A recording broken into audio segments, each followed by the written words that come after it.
What is a conscious relationship? Yes, that's a great question. This is a topic that I've actually wanted to touch on for a long time. And the answer might not be exactly what you think. This is a very interesting topic. And before we get into it, let's define exactly what consciousness means. So by consciousness, what we mean by that is, are you putting awareness on things that will allow you to grow together as a couple? Right. Awareness.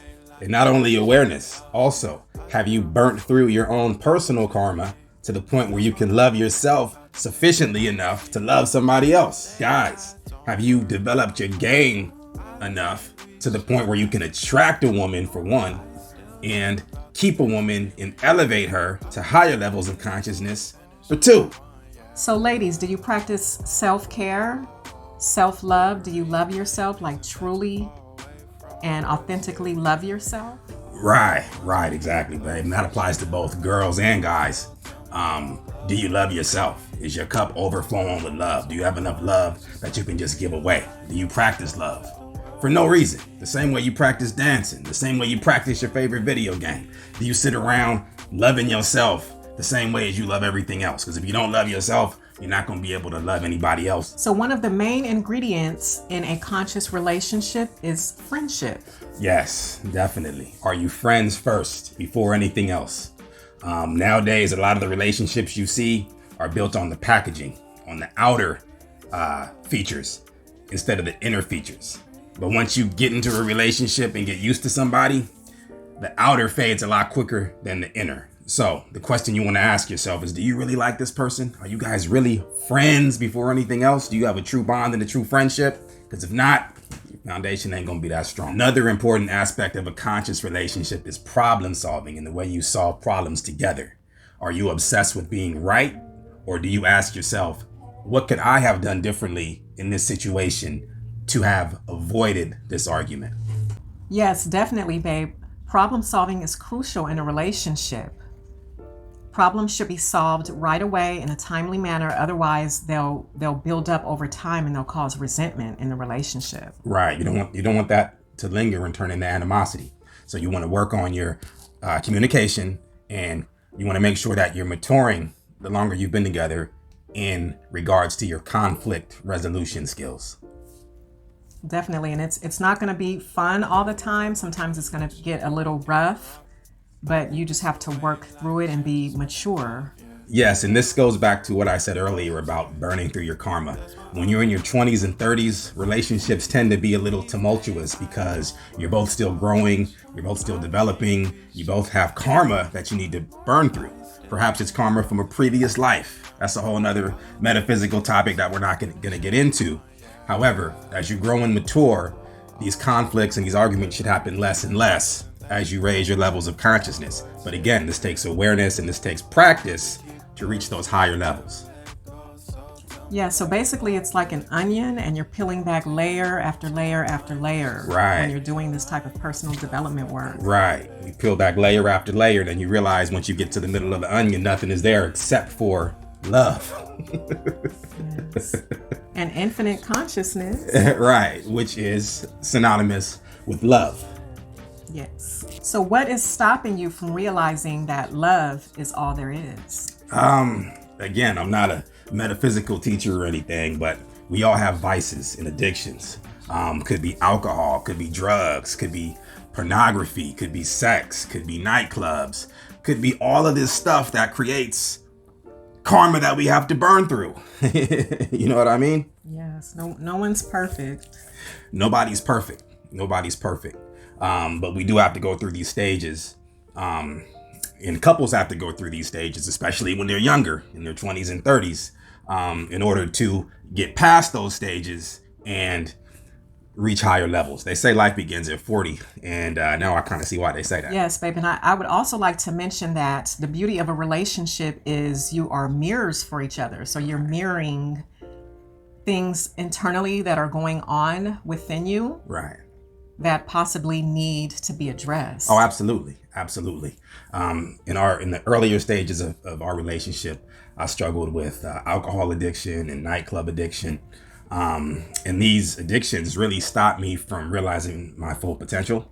It kept me at a lower stage of development. And during that time, you'd always be there for me to tell me little things. And, it wasn't always in, the nicest way. Sometimes you had to really, let me know that I was effing up. But that's an example of how couples mirror each other and help each other grow. And again, we all have to go through these stages. I'm not saying that if you drink alcohol, you're a bad person. Okay, let me make that clear. Because for one, if it wasn't for alcohol, half the motherfuckers you see on the planet wouldn't even be here. Okay? The reason you're here is because your daddy probably approached your mama in a nightclub after he had a couple of Hennessy and Cokes and his game was on point and he scooped up your mama.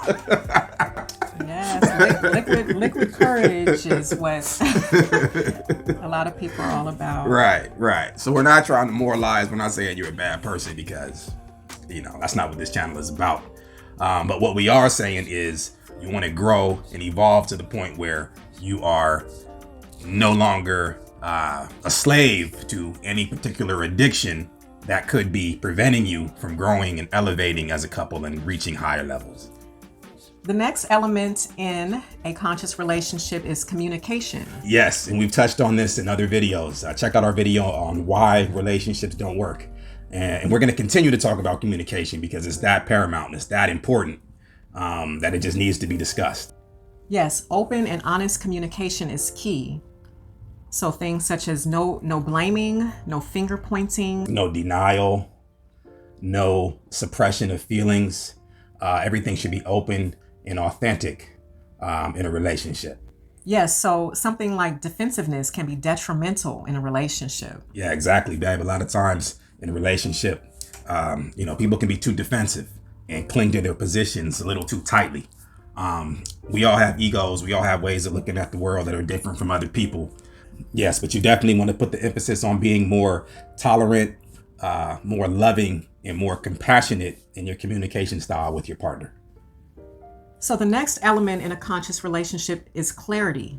Yes. Check out our video on how to ask for what you want in a relationship. We kind of delve into this topic. But you definitely want to just be clear in your vision, in your life purpose, in your goals. And you want to support each other instead of feeling threatened by each other when it comes to these things. So things such as your life purpose, vision, aspirations, you can have these things individually and then you can have them together as a couple as well. Absolutely. And I recommend that you do both. You have your own individual goals and you have your goals together as a couple and your aspirations so that you're always moving forward and always growing and evolving into better versions of yourselves. Another key aspect in a relationship is quality time. And I think that's especially true in this day and age with technology and phones and gadgets. We look up and we're spending more time on social media than we are with our partner. Yes, that is very true. So just try to find and make time to spend some quality time together, to bond, to do some bonding activities together. Right. You can check out our videos on date night. We have one on nonverbal communication that kind of touch on this and give you some pointers on how to keep that bond strong in the age of technology and social media. So the next element of a conscious relationship is intimacy. Making sure that you guys are keeping that flame lit, making sure that you're expressing your desires with each other, and just making sure that you're making time for it. Yes, intimacy and lovemaking is critical in maintaining that bond in your relationship. Oh, absolutely. And you can check out our video on how to deal with lack of intimacy in a relationship. We've touched on all this before, but yeah, that's definitely key. You don't want that to slip. And not just physical intimacy. You want to be open and honest in your communication with each other. Make sure you're expressing yourselves to each other and not leaving anything on the table. Talking to each other, not being afraid to be vulnerable in front of each other, and just responding in kind to your partner's requests. So yes, the next element is trust. Yes, absolutely. Without trust, you have no foundation. So definitely move away from anything or anyone that threatens the stability of your relationship. We can't forget about equality in a relationship. Respecting your partner, respecting their individuality, not being obsessed with controlling your partner, not being obsessed with being dominant in the relationship, not trying to exert power over your partner, but letting them be their true authentic self Yes, in a relationship, no one is better than the other person. So you just want to be clear on that and make sure you're putting awareness on that. Even though you are two individuals, the goal is to get to a point where you can set aside your egos and merge into one. Yes, like this sun and this moon right here. Right. So the last element in a conscious relationship would be consciousness. Yes, absolutely. Are you putting awareness on these things that we've discussed in the video? Are you mirroring each other? Basically, are you growing and evolving together? Yes, at the end of the day, that is the number one question. Are you growing and evolving together as a couple? Right. In a conscious relationship where truth and love exist, each partner supports the other unconditionally. Without judging and from a place of compassion, understanding, and empathy. Yes, so that about sums up today's video. If you like the content, please like, share, subscribe. Yes, please click the notification bell so that you'll be notified every time we launch a new video. Absolutely, absolutely. We'd like to thank all of you who have subscribed with us and who are enjoying the content. Those who have went to the blog at Love Fits Us Together, those who have checked out the book list, we really appreciate it. And, we're going to keep trying to raise our levels of consciousness together as a couple and spread the love to you all. So with that said, peace and luminous blessings. Peace.